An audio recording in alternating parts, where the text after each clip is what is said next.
Hello बच्चों, आज की क्लास में हम स्टार्ट करने वाले हैं भारतीय अर्थव्यवस्था के विकास का एक नया चैप्टर जिसका नाम है नई आर्थिक नीति या फिर आर्थिक सुधार 1991।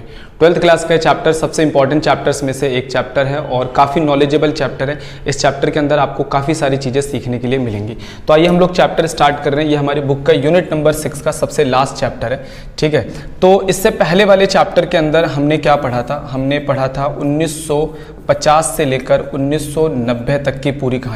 अब हम समझेंगे कि 1990 में ऐसा क्या हुआ कि भारत सरकार को अपनी पूरी अर्थव्यवस्था को ही चेंज करना पड़ा या फिर नई आर्थिक नीति लेकर आना पड़ा। सबसे पहले तो जो ये पीरियड है, इस पीरियड को हम लोग बंद अर्थव्यवस्था कहते हैं, यानी कि इस समय भारत की जो अर्थव्यवस्था थी बंद अर्थव्यवस्था थी। बंद अर्थव्यवस्था का मतलब एक ऐसी अर्थव्यवस्था जिसमें मार्केट का रोल बहुत कम होता है, बाजार का रोल बहुत कम होता है और दुनिया के दूसरे देशों के साथ हमारा लेन देन बहुत ही सीमित होता है, तो इसको हम लोग बंद अर्थव्यवस्था कहते हैं। तो 1950 में, जैसे 1947 में जब हमारा देश आज़ाद हुआ था, तो आप सभी बच्चों को पता है कि अर्थव्यवस्था बहुत ज़्यादा बुरी कंडीशन में थी। भारत सरकार ने बहुत सारे प्रयास करे, पंचवर्षीय योजनाएं अपनाई, व्यापार के अंदर बहुत सारे सुधार करे, कृषि क्षेत्रों के अंदर सुधार हुआ, आयात निर्यात में काफ़ी सुधार हुआ, तो काफ़ी सारे सुधार भारत सरकार ने करा। लेकिन स्टिल 1990 में ऐसी क्या दिक्कत आई कि हमें आर्थिक सुधार करना पड़ा? तो आप सभी बच्चों को पता है कि व्यापार के अंदर भारत सरकार ने इस पीरियड के अंदर जो सुधार लेकर आई थी, उसमें भारत सरकार ने बोला था कि हम आयात प्रतिस्थापन करेंगे। आयात प्रतिस्थापन मतलब जो सामान हम दुनिया के अलग अलग देशों से मंगवाते हैं वो हम अपने देश के अंदर ही बनाएंगे। निर्यात भले ही हमारा ज़्यादा ना बढ़े, लेकिन हम आयात प्रतिस्थापन की पूरी कोशिश करेंगे, ठीक है। आयात प्रतिस्थापन के अलावा भारत सरकार ने लघु उद्योगों के ऊपर बहुत ध्यान दिया। भारत सरकार ने लगातार छोटे उद्योगों को बहुत सारा पैसा फ्री में बांटा, एक तरीके से बहुत सारी सब्सिडी, मतलब खुला पैसा भारत सरकार ने लघु उद्योगों के ऊपर जो है एक तरीके से उड़ाया। इसके अलावा हम बात करते हैं उद्योग के ऊपर, तो भारत सरकार ने पूरे उद्योग को 3 भागों में विभाजित कर दिया था। ज्यादातर उद्योग, अब उस समय क्या था कि लोगों के पास पैसा नहीं था, जो प्राइवेट सेक्टर था वो बहुत ज्यादा वीक था, निजी क्षेत्रों के पास इतना कम पैसा था, जिस वजह से भारत सरकार ने ज्यादातर चीजों की शुरुआत खुद ही करी। भारत सरकार ही बड़े बड़े हॉस्पिटल चला रही है, कॉलेजेस चला रही है, ठीक है। इसके अलावा डिस्पेंसरीज चला रही है, इसके अलावा भारत सरकार ही लोहे की फैक्ट्रियां चला रही है, कारखाने चला रही है, मतलब एक XYZ सारी चीजें ना मतलब सरकार के हाथ में था, ठीक है। तो 1991 तक यही हमने सिस्टम अपनाया, या लगातार हमने जो है व्यापार आयात प्रतिस्थापन करा, लगातार हमने लघु उद्योगों को बहुत सारा पैसा फ्री में बांटा। इसके अलावा हमने लगातार उद्योग, जितने भी उद्योग थे, सरकार सारे उद्योगों को चला रहा था। लेकिन 1990 तक पहुंचने तक ऐसा होने लगा कि सरकार के ऊपर भार बहुत ज्यादा बढ़ने लगा। लघु उद्योगों को लगातार सरकार सब्सिडी दे रही है, ठीक है, और आयात प्रतिस्थापन सरकार करे, निर्यात कर नहीं रही। जिस निर्यात अगर करेगी तभी तो विदेश का पैसा आएगा, तो विदेश का पैसा सरकार के पास आ नहीं रहा। आयात प्रतिस्थापन के बावजूद बहुत सारी चीजें भारत सरकार को बाहर से मंगवानी पड़ रही थी।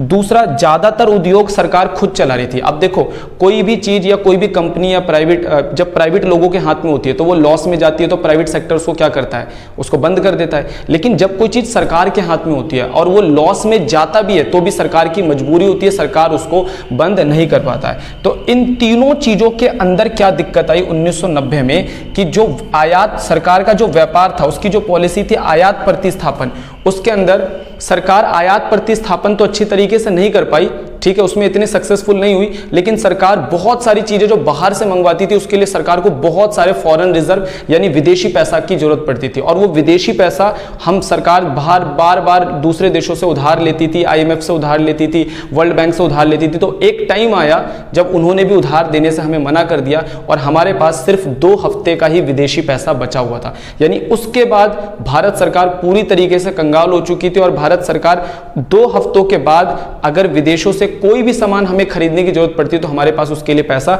नहीं था, मतलब कि बहुत ही भयभीत स्थिति पैदा हो जाती। लघु उद्योगों की स्थापना पे सरकार लगातार पैसे बहाई जा रही थी, ठीक है। इसके अलावा जो उद्योग था, जितने भी सरकारी उद्योग थे, लगातार कुछ उद्योगों को छोड़कर लगातार सारे उद्योग घाटे में जा रहे थे, जिससे सरकार बहुत भारी कर्जे के अंदर दब गया था। 1990 में इन सभी चीजों को देखते हुए भारत सरकार ने बोला कि कि यार ये जो सिस्टम था, ये जो हमने तरीका अपनाया, बंद अर्थव्यवस्था का हमने तरीका अपनाया, ये अब तक के लिए ठीक था, हमने जितना काम करना था कर दिया, अब हमें अपनी अर्थव्यवस्था को चलाने का एक दूसरा तरीका अपनाना चाहिए। तो बस वहीं से ये वर्ड आया है नई आर्थिक नीति। और उस समय हमारे वित्त मंत्री थे डॉक्टर मनमोहन सिंह। डॉक्टर मनमोहन सिंह के प्रयासों की वजह से ही भारत सरकार इतना बड़ा फैसला इतने अच्छे ढंग से ले पाई, ठीक है। और हमारे उस टाइम के जो प्रधानमंत्री थे वो नरसिम्हा राव थे, ठीक है। तो इन दोनों पर्सनालिटीज की वजह से ही भारत इतनी बड़ी अर्थव्यवस्था का आर्थिक सुधार, अगर इतनी बड़ी अर्थव्यवस्था में छोटा सा भी चेंज करना हो ना, तो एक एक लीडर को डर लगता है कि यार छोटा सा चेंज भी पता नहीं क्या रिजल्ट लेकर आएगा। और इन दोनों पर्सनालिटीज ने तो क्या करा, पूरी अर्थव्यवस्था को ही चेंज कर दिया, ठीक है। और बिल्कुल सक्सेसफुली करा। इसका रिजल्ट भी हमें अच्छा देखने के लिए मिला, हमारी जीडीपी काफी ज्यादा बढ़ी।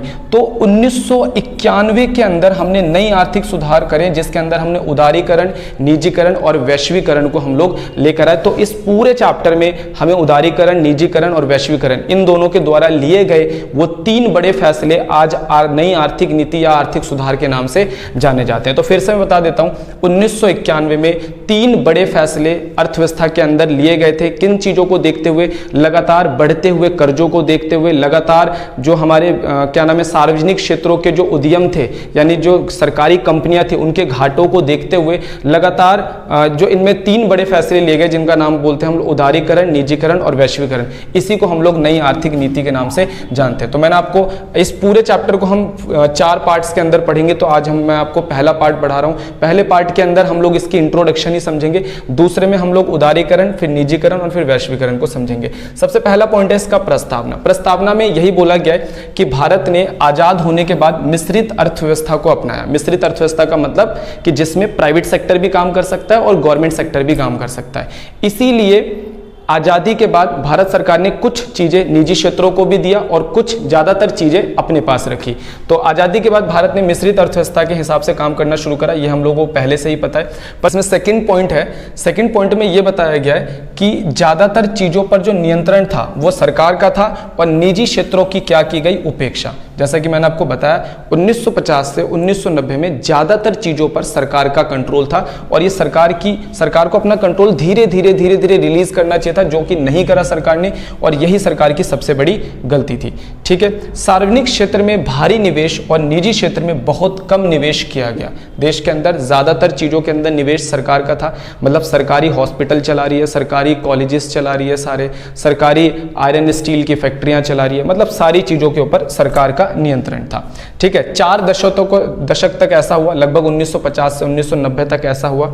ने विभिन्न नियमों और कानूनों की स्थापना की जिससे समृद्धि और विकास की प्रक्रिया बाधित किया गया, ठीक है। और 1950 से 1990 तक जाते जाते ये जो जितने भी सरकार के क्षेत्र थे वो लगातार घाटे में जा रहे थे और विकास एक तरीके से फिर से बाधित हो गया, ठीक है। अब एक नेक्स्ट क्वेश्चन आ जाता है, आर्थिक सुधार के क्या क्या कारण है, ठीक है। ये क्वेश्चन हमारे एग्जाम के अंदर आ सकता है कि आर्थिक सुधारों के क्या क्या कारण है। सबसे पहला, सार्वजनिक क्षेत्रों का खराब प्रदर्शन। सरकार के जितनी भी सरकार की कंपनियां थी, कुछ कंपनियों को छोड़कर ज्यादातर उद्योग, ज्यादातर कंपनियां सरकार को लगातार लॉस दे रही थी और 1990 तक ये लॉस इतना ज्यादा भारी हो गया था कि सरकार इसको सहन नहीं कर पा रही थी, जिस वजह से हमने आर्थिक सुधार का निर्णय लिया, ठीक है। अगले नंबर पे भुगतान संतुलन में घाटा। भुगतान संतुलन में घाटा, देखो आपको ही पता है 2 चीजें, एक है आयात और दूसरा है निर्यात, ठीक है। भारत सरकार के 1990 तक आयात बहुत ही ज्यादा थे। आयात प्रतिस्थापन करने के बावजूद, हम जो चीजें बाहर से मंगवाते हैं, हमने बोला अपने देश में बनाएंगे, लेकिन इसके बावजूद, इस पॉलिसी के बावजूद भारत सरकार बहुत बड़े लेवल पर अपने देश की जरूरतों को पूरा करने के लिए आयात कर रही थी।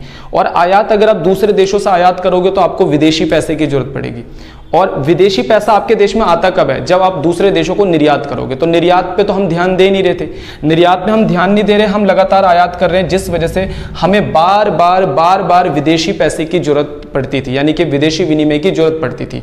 और दूसरे देशों से हम बार बार उधार लेते थे, वर्ल्ड बैंक से उधार लेते थे, लेकिन एक समय आया कि उन्होंने भी हमारे भुगतान संतुलन के इस घाटे को देखते हुए हमें उधार देने से मना कर दिया। और ऐसी स्थिति में भारत सरकार ने किसका फैसला करा, नई आर्थिक नीति के सुधार का फैसला करा, नई आर्थिक नीति की शुरुआत करी। ठीक है, तो इसके अंदर वही चीज आपको लिखी गई है, दूसरे पॉइंट के अंदर आप लोग पढ़ सकते हो, नोट्स बने हुए हैं। ठीक है, स्फीतिक दबाव, स्फीतिक दबाव का मतलब क्या है कि तेजी से, क्योंकि अर्थव्यवस्था में मुद्रा पूर्ति में वृद्धि नहीं हो रही थी और आवश्यक वस्तुओं के अभाव के वजह से, क्योंकि भारत ज्यादातर चीजें बाहर से मंगवा रहा था, ज्यादातर चीजें अपने देश में बना नहीं पा रहा था, जिस वजह से हमारे देश के अंदर चीजों के रेट काफी तेजी से बढ़ते जा रहे थे। तो मुद्रा पूर्ति का अभाव और आवश्यक वस्तुओं के अभाव के कारण भारत के अंदर जितनी भी चीजें थी उनकी चीजों के रेट काफी तेजी से बढ़ते जा रहे थे। अगला हमारा विदेशी विनिमय कोषों में कमी। विदेशी विनिमय कोषों में कमी, अभी मैंने आपको बताया था 1990 पहुंचने तक भारत सरकार इतना ज़्यादा लोन, विदेशी पैसे का इतना ज़्यादा लोन उठा चुका था मार्केट से कि 1990 में ये स्थिति पैदा हो गई कि हमारे पास सिर्फ और सिर्फ 2 हफ्ते का जो विदेशी विनिमय था वो बचा हुआ था। मतलब कि 2 हफ्ते के बाद अब हम कहीं से भी लोन लेने के लिए जा रहे हैं, जैसे वर्ल्ड बैंक से जा रहे हैं, IMF वगैरह से जा रहे हैं या बड़ी बड़ी अंतर्राष्ट्रीय संस्थाओं के पास जा रहे हैं, तो कोई भी हमें लोन देने के लिए मना नहीं कर रहा। सब हमारे को क्या बोल रहे हैं कि भाई आप अपना आर्थिक सुधार करो, आपने अपनी अर्थव्यवस्था बंद कर रखी है, आपने अपने आयात निर्यात के ऊपर प्रतिबंध लगा रखे हैं बहुत सारे, इन सारे प्रतिबंधों को हटाओ वरना हम आपको लोन नहीं देंगे। तो पूरी दुनिया से भारत सरकार के ऊपर क्या पड़ रहा था, दबाव पड़ रहा था, और विदेशी विनिमय कोष सिर्फ 2 हफ्ते का बचा हुआ था। और फिर हमारे को इस शर्त पर उधार मिला कि भाई हम आर्थिक सुधार करेंगे। ठीक है, तो आर्थिक सुधार का एक सबसे बड़ा कारण यह था कि विदेशी विनिमय का जो कोष था वो भारत सरकार के पास खत्म होता जा रहा था और ये सिर्फ और सिर्फ 2 हफ्तों का बचा था, और उसके बाद देश के अंदर किसी भी चीज को खरीदने के लिए विदेश से पैसा नहीं था। ऋणों का भारी बोझ, भारत सरकार पे लगातार ऋण बढ़ते जा रहे थे। ऋण क्यों बढ़ते जा रहे थे भारत सरकार पे? जैसा कि मैंने आपको बताया 1950 से 1990 तक बंद अर्थव्यवस्था के रूप में भारत सरकार ने लघु उद्योगों को फ्री में पैसा बांटा, एक तरीके से, मतलब बहुत बड़े लेवल पे सब्सिडी दी। इसके अलावा हम आयात प्रतिस्थापन करते थे, उसके ऊपर हम बहुत सारा खर्च कर रहे थे। इसके अलावा सरकार की जितनी भी कंपनियां थी, सरकार के बड़े बड़े जो उद्योग थे वो लगातार घाटे में जा रहे थे। तो ये सारा जो घाटा है उसे पूरा कहां से किया जाएगा? उसे पूरा करने के लिए भारत सरकार विदेशों से लोन लेती थी, और ये लोन इतना ज्यादा बढ़ गया था कि अब इसको सहन नहीं किया जा सकता था। इसलिए 1991 में भारत सरकार ने नई आर्थिक नीतियों की शुरुआत करने का फैसला लिया। अगले नंबर पे हमारा अकुशल प्रबंध। 1990 तक जितने भी उद्योग और कंपनियां सरकार चला रही थी, कुछ उद्योग और कंपनियों को छोड़कर लगातार सारे उद्योग और कंपनियां भारत सरकार की लॉस में जा रही थी, और इसका सबसे बड़ा कारण था अकुशल प्रबंधन।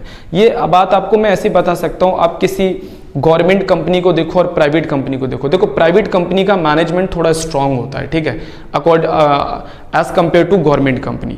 और प्राइवेट कंपनियां जब लॉस में जाती हैं तो वो कड़े फैसले लेती है, लेकिन गवर्नमेंट कंपनियों में ये चीज नहीं देखी जाती। वो जब लॉस में जाती हैं क्योंकि वो सरकार की जेब से पैसा जा रहा है, लोगों का टैक्स जा रहा है, तो इतना वो चिंतित इस पे नहीं होते हैं। लॉस में जाते भी हैं तो भी वो उसको कंपनी को क्या करते हैं, कैरी करते हैं। तो यही चीज देखा गया कि जो सरकारी कंपनियां थी 1950 से 1990 तक पहुंचते लगातार अकुशल प्रबंध का सामना कर रही थी, यानी उनका प्रबंध अच्छा नहीं था, और प्रबंध अच्छा ना होने की वजह से सारी सरकारी महकमों के अंदर, सारे सरकारी उद्योगों के अंदर लगातार करप्शन बढ़ता जा रहा था, फिजूल खर्ची बढ़ती जा रही थी, लापरवाहियां बढ़ती जा रही थी, जो भारी नुकसान के अंदर तब्दील हो चुका था। ठीक है, तो इस पूरे पैराग्राफ में यही लिखा हुआ है।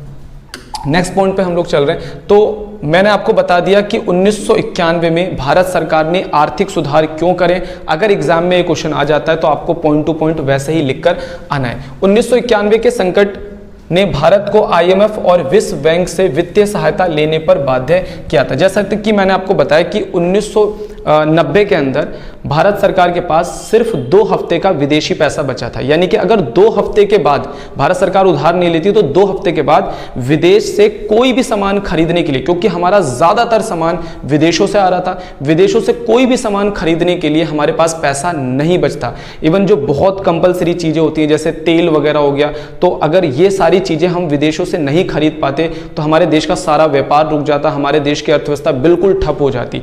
ठीक है, तो इतनी भयंकर स्थिति हमारे देश के अंदर पैदा हो सकती थी। इसलिए हमने IMF और विश्व बैंक के बार बार चक्कर लगाए हमारे लीडरों ने, और जाकर उनके सामने शर्तें रखी कि भाई हम अपना आर्थिक सुधार कर लेंगे, प्लीज हमें कुछ और पैसा उधार दे दो। तो यही चीज इस पूरे पैराग्राफ के अंदर लिखी गई है। 1991 के आर्थिक संकट से निपटने हेतु भारतीय सरकार ने ऋण के लिए संपर्क किया। किससे संपर्क किया? वर्ल्ड बैंक वगैरह से संपर्क किया। अंतर्राष्ट्रीय पुनर्निर्माण एवं विकास बैंक IBRD, जिसे हम लोग विश्व बैंक के नाम से भी जाना जाता है, विश्व बैंक का दूसरा नाम याद रख लेना आप लोग, ठीक है, नाम से जाना जाता है, तथा अंतर्राष्ट्रीय मुद्रा कोष IMF, भारत ने इन संस्थाओं से $7 बिलियन, याद रख लेना ये अमाउंट कितना था, $7 बिलियन ऋण प्राप्त किया। ठीक है, उस समय भारत के जो वित्त मंत्री थे डॉक्टर मनमोहन सिंह थे। ठीक है, जैसे हम लोग बोलते हैं कि भाई कुछ बोल नहीं पाते, बहुत बड़े बड़े फैसले लिए डॉक्टर मनमोहन सिंह ने। ठीक है, जो आज के लीडर एक छोटा सा फैसला लेने में भी डरते हैं कि पता नहीं यार अर्थव्यवस्था का क्या होगा।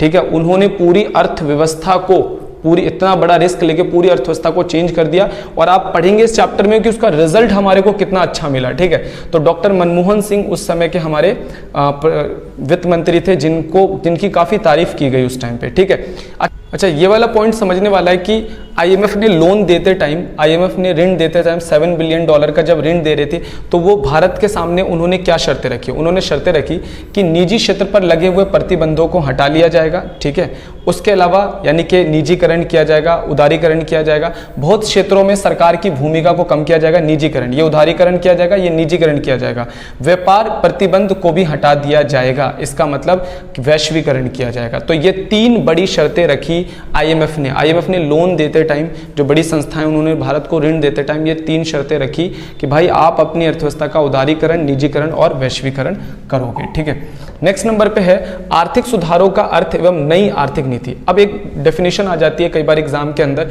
कि आर्थिक सुधार का अर्थ क्या होता है। आर्थिक सुधारों से अभिप्राय ऐसी आर्थिक नीतियों से है, या फिर नीतियों के समूह बोल सकते हो, नीतियों के समूह से है जो समृद्धि का मतलब होता है एक तरीके से GDP वगैरह, यानी कि आगे बढ़ना है ना, समृद्धि तथा विकास की दर को तीव्रता से बढ़ाने के लिए निर्देशित की जाती है। यानी कि आर्थिक सुधार का मतलब बोला गया वो सभी कार्य जो हमारे देश का विकास करेगी, समृद्धि करेगी, GDP को बढ़ाएगी। ठीक है, अर्थव्यवस्था को सन 1990 के आर्थिक संकट से निकालने के लिए 1991 में भारत सरकार ने नई आर्थिक सुधार कार्यक्रम प्रारंभ किए। सुधार नई आर्थिक नीति के नाम से भी जाना जाता है। नई आर्थिक नीति के 3 विस्तृत घटक निम्नलिखित हैं। इसमें 3 बड़े काम किए गए। नई आर्थिक नीति में 3 बड़े कामों को शामिल किया गया।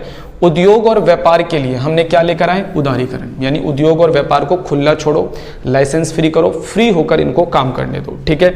दूसरा, हमने कोटा प्रणाली के स्थान पर निजीकरण लेकर आए, यानी कि सरकार ने बोला कि ज़्यादातर चीज़ें निजीकरण में दिया जाएगा। बहुत सारे उद्योग सरकार ने रिलीज करे, बहुत सारी बहुत सारी कंपनियां सरकार ने अपनी बेच दी। आयात तथा निर्यात के लिए परमिट के स्थान पर वैश्वीकरण, आयात निर्यात को भी फ्री किया गया, मतलब कि फ्रीली आयात निर्यात कर सकते हैं, परमिट को भी बहुत कम कर दिया गया। तो कुल मिलाकर यह है कि LPG लेकर आए गए, शॉर्ट फॉर्म में हम लोग इसको LPG कहते हैं, लिबरलाइजेशन, प्राइवेटाइजेशन और ग्लोबलाइजेशन। तो बच्चों आज की क्लास के अंदर हमने 1991 के अंदर आर्थिक सुधार क्यों अपनाया, एक एक चीज मैंने आपको क्लियर कर दी है। अगली क्लास के अंदर हम इस चैप्टर का नेक्स्ट पार्ट स्टार्ट करेंगे जिसमें मैं आपको उदारीकरण के बारे में सारी चीजें समझा दूंगा।